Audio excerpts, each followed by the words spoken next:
Sa good vibes, ido nga na missing sa masobra isa ka tuig nakit-an sang iya nga amo sa Victoria City. Yaring report ni Romeo Subaldo. Sit. Kung siya yung train din eh. Okay, ginatudloan ko ni siya sa muna. Last. Stay. Up. Sit.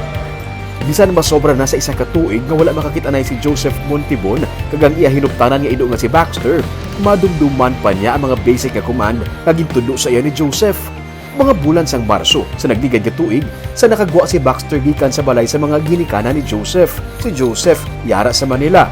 Ginpahibalo na lang siya sang iya nga pamilya nga bisan ano kapangita nila sa iya, hindi na makitaan si Baxter. Nagpost sila sa social media kag nagtanyag pa sang reward money para makitaan lang siya. Pero napaslawan sila. Imbiling ko sa balay na sa ngupot ko sa disito. Oo.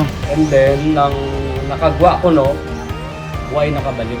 Nakadalagan wala. Tapos siyawan sila pangita. Ginbato na lang ni Joseph nga wala na si Baxter. Kagin pangamuyuan nga kung tani iyara lang siya sa maayo nga kamot kag wala ginapabayaan. Sa nagdigad nga semana, isa ka dami account sa Facebook ang nagpadala sa mensahe sa auto ni Joseph.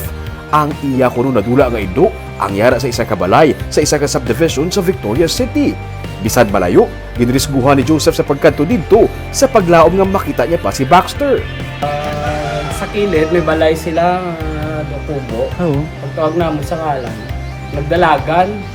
Ang ido? Ang ido. Anong kala niya? Baxter. Si Baxter. Pagsikit Oo. Baxter? Nagsala siya, excited siya. Muna nga daw, balay niya nga daw yung nagsugat. Pero siya, balay. Oo.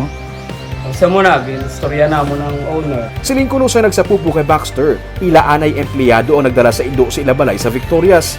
Napahali na kuno ang amo nga tinawo. Gani suspetsyo ni Joseph, ang amo man mismo nga persona ang nagkuha sang iya nga ido kay isa man lang sila ka subdivision sang iya nga iloy. Pero ginpili ni Joseph nga hindi na magpagamo. Ginbawi na lang si Baxter kag gidala pa uli. Ang importante suno sa iya nga nabawi niya na ang iya nga ido. Ano sabi, ma'am, hindi tayo naman kami araman ito.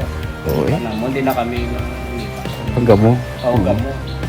Hindi na kami tungkol Oo.